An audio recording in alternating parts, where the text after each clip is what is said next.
In this podcast episode, Ken Rogoff, a Harvard professor, former chief economist at the IMF, and author of Our Dollar, Your Problem, shares his deep expertise on global economic dynamics, focusing on China's current economic challenges and the precarious fiscal position of the United States.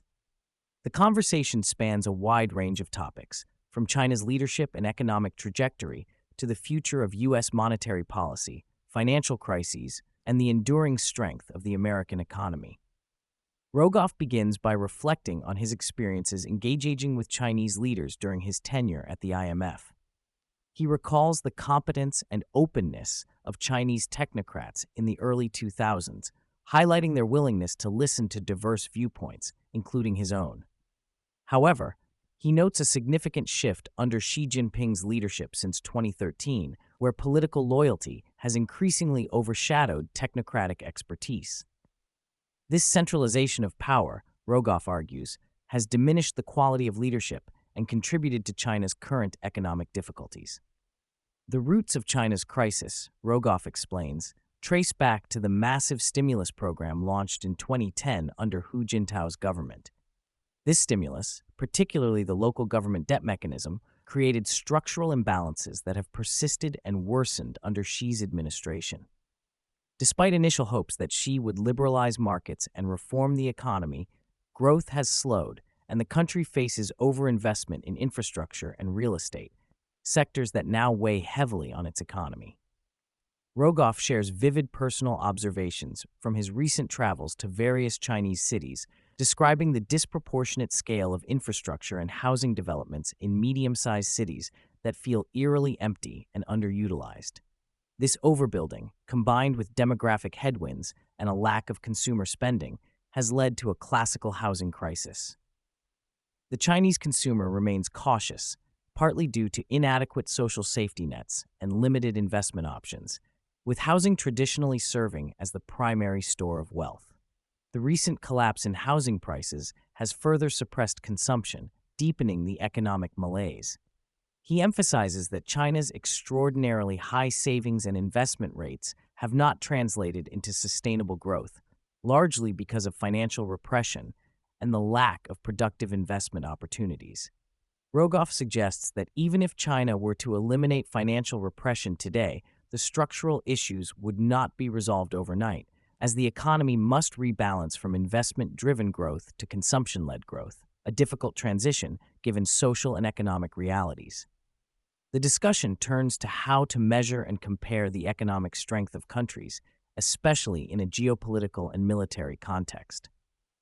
Rogoff distinguishes between nominal GDP, which reflects market exchange rates and is relevant for purchasing military equipment and global influence, and purchasing power parity, PPP, which better captures the domestic cost of living and production. While China's PPP-adjusted economy is larger than the U.S., Rogoff argues that nominal GDP remains a more accurate indicator of geopolitical power, given the costs of military hardware and the dollar's dominance in international finance. He projects that China's nominal GDP will reach about 75% of the U.S. economy by 2030, growing roughly 1% faster annually, but he is skeptical that China will surpass the U.S. in nominal terms by 2040. Rogoff attributes this to the U.S.'s dynamic and innovative economy, which, despite its flaws, maintains a creative edge that other large economies struggle to replicate. Rogoff draws parallels between China's current predicament and Japan's prolonged stagnation following its financial crisis in the early 1990s. He explains that Japan's crisis was partly triggered by external pressures, such as the Plaza Accord, which forced rapid currency appreciation and financial liberalization before the country was politically or culturally ready. The resulting financial turmoil led to a lost decade of growth, with Japan's per capita wealth significantly lower than it might have been without the crisis. He highlights that financial crises have long-lasting effects, often reducing a country's productive capacity by 20 to 50%, and that recovery is slow and incomplete. Rogoff contrasts Japan's consensus-driven, cautious approach to crisis management with the more aggressive U.S. response to the 2008 financial crisis, which, while painful, led to a quicker rebound. He warns that the U.S. is still grappling with the lingering effects of that crisis, with national income potentially 15% lower than it would have been without it. Turning to the United States, Rogoff expresses concern about the country's unsustainable fiscal trajectory. He foresees another spike in inflation within the next decade, driven by high debt levels and political inflexibility.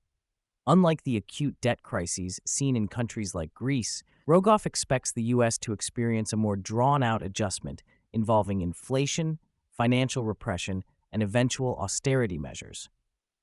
He explains that the U.S. benefits from the ability to print its own currency and avoid outright default, unlike countries in the Eurozone. However, this advantage comes with the risk of inflation crises, where the government effectively reduces the real value of its debt through rising prices. Rogoff warns that markets may become less forgiving if confidence in U.S. fiscal management erodes, leading to higher interest rates and borrowing costs. Rogoff praises the Federal Reserve's independence and competence in managing monetary policy, but cautions that political pressures could undermine this independence in the future. He notes that while the Fed has resisted mission creep and maintained focus on inflation targeting, younger economists and policymakers are increasingly interested in broader social issues, which could dilute the Fed's core mission. The conversation explores the potential impact of artificial general intelligence, AGI, and AI on the economy. Rogoff acknowledges that rapid productivity gains from AI could be transformative, potentially easing inflationary pressures and supporting growth. However, he stresses that fiscal challenges are fundamentally political rather than purely arithmetic, and technological advances alone cannot guarantee fiscal sustainability. Regarding interest rates, Rogoff expects long-term real interest rates to rise, influenced by factors such as increased investment needs, geopolitical tensions, and climate change. This contrasts with the low or negative real rates seen in recent years. He suggests that governments should consider locking in long-term borrowing at current rates to hedge against future increases.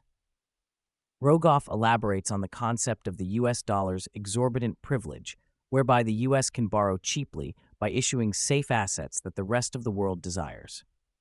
This privilege allows the U.S. to finance large deficits and maintain global economic influence.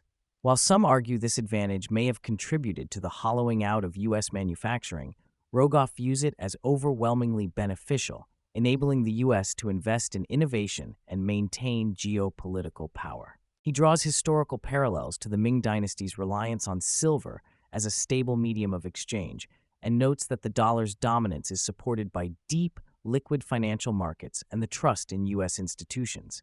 However, Rogoff warns that this status is not guaranteed indefinitely, and that complacency could erode the dollar's central role. Finally, Rogoff reflects on why the U.S. has maintained its economic and geopolitical dominance despite challenges from rivals like the Soviet Union, Japan, and now China. He attributes this to a combination of innovation, dynamism, and importantly, luck. The U.S. has benefited from favorable global developments and mistakes by competitors, but Rogoff cautions that this luck may be wearing thin. He stresses that the U.S. must recognize the fragility of its position and the risks posed by political polarization, fiscal mismanagement, and global shifts. While optimistic about America's potential, Rogoff urges vigilance and thoughtful policy to sustain its competitive edge in an increasingly complex world.